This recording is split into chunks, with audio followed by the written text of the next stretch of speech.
Greetings, I'm Jordan from Group 10, and in this slide, we're going to present about our project. So, this is my group, total of 5 members, which will be presenting their own tasks later. Firstly, introduction. In today's world, smartphones and social media have changed how students interact, learn, and access information. These tools are not only just for entertainment, they are vital in university life, helping students attend online classes, join discussion, and stay updated. At Unimas, students frequently use smartphones for both study and personal activities. While this device can support learning, they often become source of distraction. Many students spend over an hour daily on social medias or gaming, which cut into study time. According to Sunday, increased phone usage while studying lead to poor academic performance and lead to higher stress levels. Therefore, this report explores the real-life experience of UNIMA students affected by such distraction. Through a face-to-face interview, we identify that the type of distraction, the environment where they occurs, and the key contributing factors. To address this challenge, the report suggests two practical and UNIMA-specific solutions aimed at improving digital self-controls and promoting more focused study habits. So this is our aim. Firstly, to understand how smartphone and social media distract students from studying. Second, to suggest two original and practical strategies to help students reduce distraction.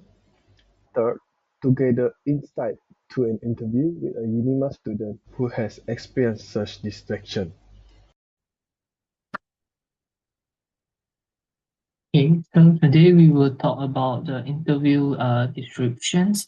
So this interview was conducted with Wen Nestle, a year two student from Faculty of Engineering with his metric number of 97871 at UNIMAS. So it took place in the UNIMAS library through an informal one-on-one conversation lasting about 5 minutes.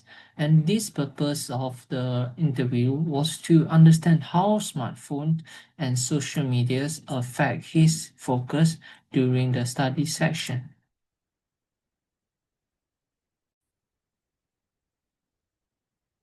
So when Ashley shared that he often gets distracted by the notification from apps like TikTok and Instagrams, especially during the revision periods.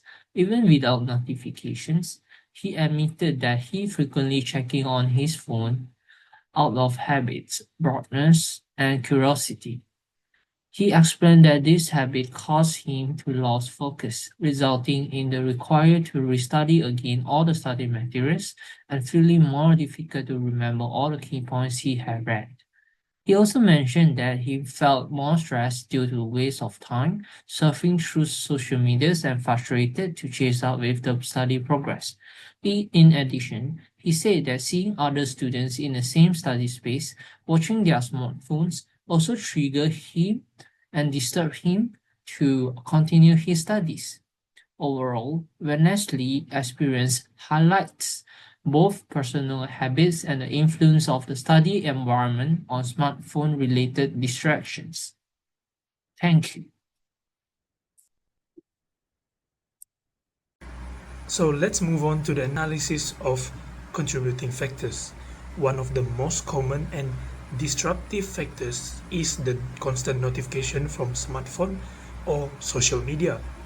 Students mentioned that even a small vibration or notification is enough to break their focus or concentration to study. Apps like WhatsApp, TikTok, or Instagram keep pulling their attention away from academic work by giving them constant notification. What's more interesting is that even if there is no new alerts or notification, students will still feel the urge to check their phone out of boredom, habit, or curiosity. This internal distraction, this become an internal distraction and build a dependency on the device and social media. Another major contributing factors is divided attention and reduced retention. Students often try to multitask, such as listening to a recorded lecture or attend a physical lecture while scrolling through their social media or texting. However, what really happens is that their attention keep on switching back and forth. This not only weaken their understanding to the topics, but also affect their memory retention. Subjects that require deep focus, like engineering subjects such as thermodynamics or transport process, will become harder to grasp. Therefore, students will often find themselves need to revisit, need to restudy the same topic multiple times, which could lead to time waste and frustration. Another contributing factors is cognitive fatigue. So the prolonged use of smartphone also lead to mental fatigue. When students spend hours on their device, their brain will get tired, even if they're just watching videos or scrolling through social media. So when they finally get to sit down and to study, their mental energy is already low. So this is one of the distraction which causes the student not able to study. In addition to that, they often see something online, like negative news or people showing off their achievement. This can affect their emotion to study too, their emotion to do stuff generally. Student also shares that this make them feel anxious, left out, or feel unmotivated, which further interrupt their ability to concentrate in their studies or in doing their academic tasks.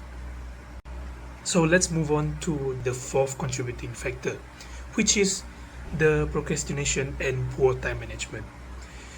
So many students also use social media as an escape from their academic stress. When faced with tough assignment or deadline, they turn to short videos or memes just to relax or for a few minutes. However, this few minute break often turns into 30 minutes or even hours of scrolling. This poor time management becomes serious issues, especially when the deadline is close. As a result, students will feel overwhelmed, rushed, or more stressed out. More than that, another contributing factor is the bloodline between study and leisure activity. Smartphones are heavily used for academic tasks nowadays. For example, online lectures, assignment submission, and group discussion, often conducted on academic platform like ELIP or social media platform like WhatsApp or Telegram. While this is very convenient, but it also blurred the line between studying and relaxing. Since both activities conducted in the same device, students can easily switch between the educational website or apps to social media apps without realizing it. This unintentional shift break the focus and lead to unproductive study time. So let's move on to the six contributing factors of the distraction, which is caused by the Unimas learning environment. The factors is called FOMO and peer influence. So, what is FOMO? FOMO is fear of missing out. In Unimas learning environment, student often feels the need to stay connected or updated through the social media. They don't want to miss on events, uh, updates or conversation. This pressure causes them to constantly check their phone even during lectures. On the top of that, peer behavior also play a big role. When students see others casually playing phone or using phone during their class to text or to scroll through social media, it becomes normalized. Then this peer influence enforce the distraction, which make it harder to concentrate for students to study. Hi everyone, my name is Muhammad Nabil Haikal bin Usman. My matrix number is 97596. Today I'm going to share with you two simple but effective ways to stay focused while studying. As a student, one of the biggest challenge we face is staying focused, especially with so many distractions from our phones and social media. We often end up wasting time scrolling or replying to messages without even realizing it.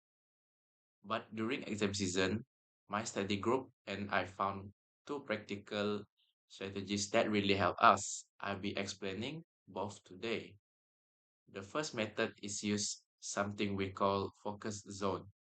Basically, we create a dedicated study group and afterward, we study in a good environment where we agree to stay away from distraction. We form small study group and meet in a quiet place like the library. Before we started, we put our phone inside our bags or turn on do not disturb mode on our phones. Uh, what made this effective was the group commitment. Everyone agreed to stay focused, and if someone reached for their phone, the other would remind them. It helped us stay disciplined and motivated.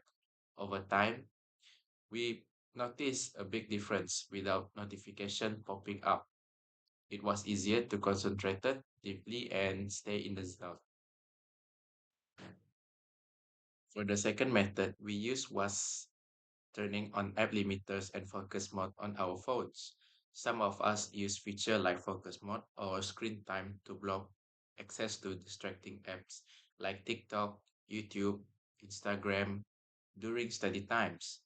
We also set time limits like only allowing 10 minutes per day on certain apps. By doing this, we weren't constantly distracted or tempted to check our phones. It helped us manage our time better and reduce stress because we weren't feeling pressure to reply to every message right away. This taught us to use our phone more intentionally as a tool, not as a distraction. In conclusion, both of these strategies, creating a focus zone and using app limiters, were simple, flexible, and really effective for us. We didn't need to completely give up our phones. We just need to learn to manage them better, and that help us focus more and stress less. We hope this idea can help others students too. Hi everyone, my name is Mama Esan, and in this part of the presentation, I will explain why our two strategies, focus zone and app limiters, can really help students at Unimas to reduce their distractions from smartphones and social media. Let's start with the focus zone. A focus zone means choosing a dedicated place to study, like the Unimas library or a quiet room, and making sure our phones are put away or set to do not disturb mode. This creates a clear boundary in our minds. When we're in that zone, we're only there to study. It also helps break the habit of checking our phones for no reason, even when there aren't any notifications. So, why go to focus zone? There are few key reasons to use focus zones. First, it helps us to separate study time from leisure time so we can stay more focused. Second, by reducing those automatic urges to check our phones when we're bored or curious, so we can avoid wasting more time. Places like Patari or campus study rooms are perfect for this. Peer accountability in group studies. Group-based study introduces peer accountability, which reinforcing positive behavior. A collective discipline encourages deeper engagement and a digital detox environment. This fosters focus within a supportive academic community without the pressure to be completely offline. So, the benefits of group studies then, a collective discipline, which sense of shared responsibility keeps everyone engaged. Secondly, positive reinforcement. Encouragement from peers reinforce desired study behavior. And thirdly, shared commitment. Each member commits to staying focused, which can also encouraging others. And lastly, supportive community. Studying together fostering focus and mutual support. The second strategy is using app limiters or screen time controls. For example, some of us use focus mode or set a 10-minute limit for apps like TikTok or Instagram during study time. This helps us to stay focused longer and avoid jumping between study and social media, which often breaks our concentration. The benefits of app limiters and screen time restriction. This small setting made a big difference. They help us to reduce procrastination and feel less stress. Also, without the constant pressure to reply to messages or scroll, our minds felt clearer and more focused on the tasks. Redefining our relationship with technology. Finally, the most important insight is that we don't need to throw away our phones. We just need to change how we use them. By being more mindful and using phone as a learning tool instead of distractions, we can improve our study habits and focus for the better. For the last part, which is conclusion, stated that smartphone and social media bring many benefits to Udemy students, such as improved access to learning and easier communication. However, they also come with serious challenges, mainly distraction, reduced in concentration, and poor memory retention. Recently, an interview with a Unima student revealed that frequent notification and the habit of checking phone are the main cause of decreased focus and increase in stress. In this tech-friendly environment like Unimas, maintaining a balance between academic tasks and digital leisure become more difficult, often leading to procrastination. Therefore, to address these issues, two practical strategies are recommended by our group. Firstly, focus zone, which is a dedicated quiet space for studying, free from digital distraction. Second, app limiters, tools that block or limit distracting app and notification during study hours. These solutions will help students stay focused, manage their time better, reduce stress, and create a healthy tech habit. That's all from our group. Thank you.